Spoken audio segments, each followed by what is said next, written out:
Hey guys, Miss Peterson here, and welcome to our lecture on inertia and force. In this lecture, we're going to be talking about Newton's first law and learning how to draw free body diagrams. So go ahead and set up your notes, get them set up in the style that you prefer, and you'll be taking notes on all of the slides in this presentation.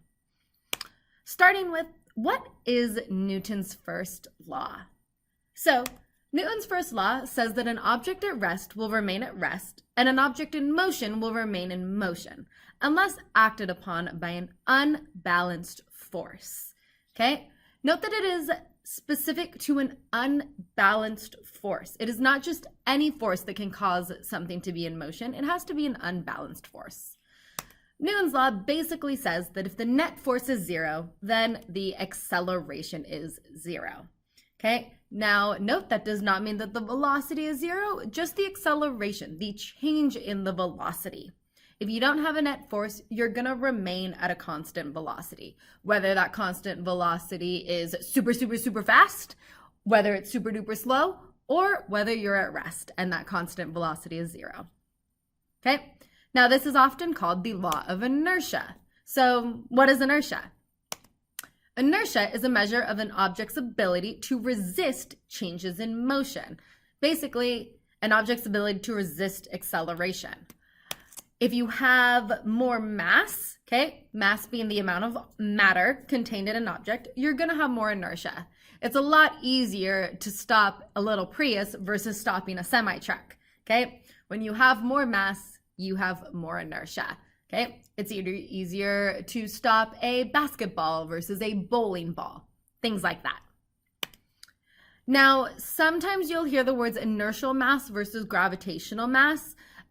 Here on Earth, those are experimentally the same thing. So we will not be making a distinction between those different types of mass. Rather, we're just going to use mass, but we will be making a difference between mass and weight, or the force of gravity on an object, which we'll talk about more in the next slide. So I keep on talking about forces. What is a force? This is a word that we know of. How would you define it?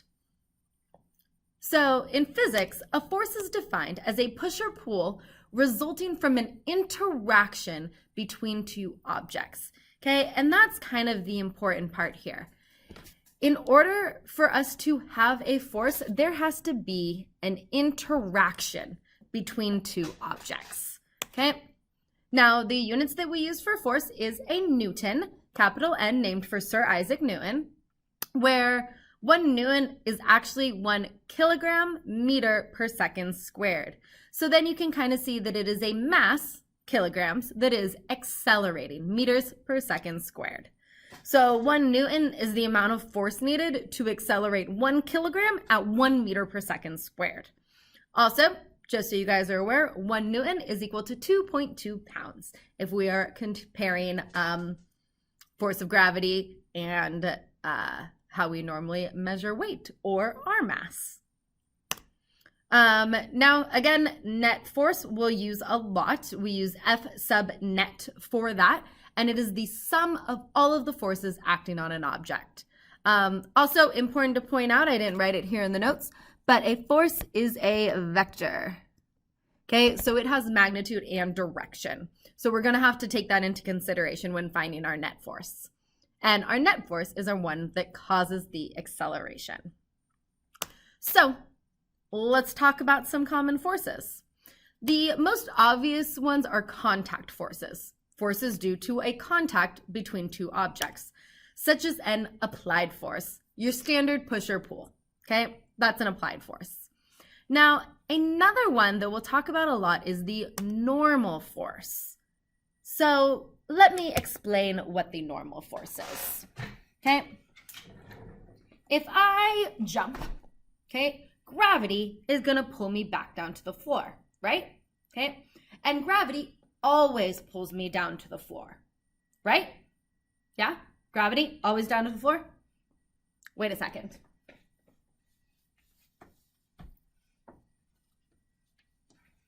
Now I'm up on my table and I can jump. And I'm only going back down to the table. But I thought you guys told me that gravity pulls you down to the floor. So that table must have been exerting a force on me to counteract the force of gravity. That's called the normal force. All surfaces have it, even the floor. I'm on a second-story building right now, okay? The floor is applying a normal force to keep me from huddling toward the middle of the earth, okay? But it's only for things that are like on a surface. We have friction.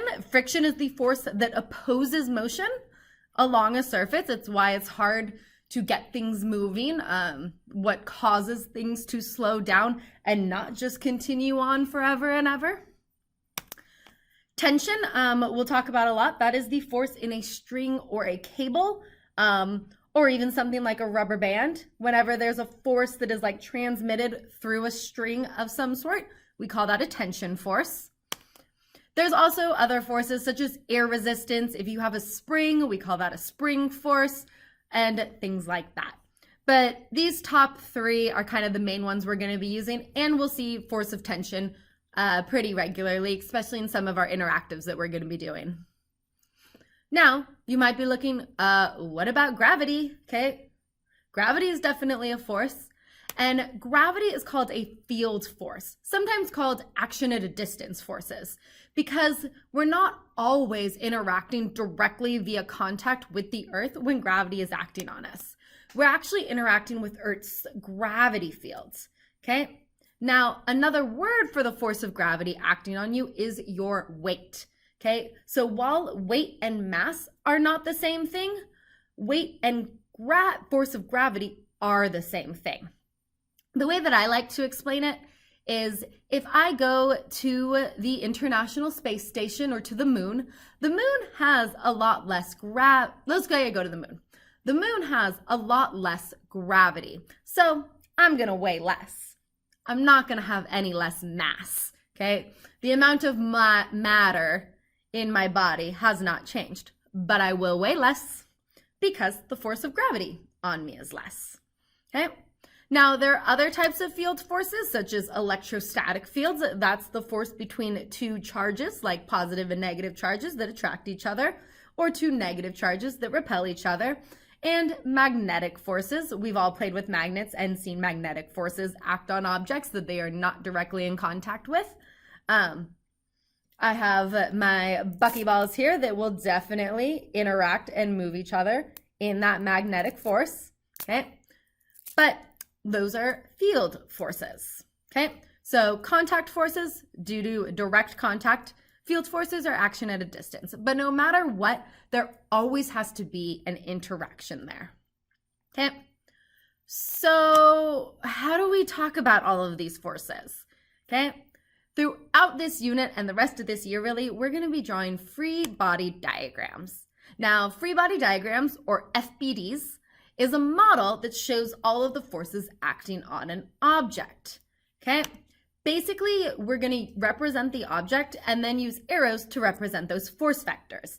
And they'll show the direction of that force and the relative magnitude or size of it, okay? So we're gonna look at a couple examples for pushing a book across a table. For all of these, I'm just gonna use a square as my object, and I like to color code my free body diagrams. So I have my book right here that we're going to be talking about. And first, when this book is just sitting right here on the table, what forces are acting on it? Well, it's sitting down on the table because there is a force of gravity acting on it. So the downward force is the force of gravity.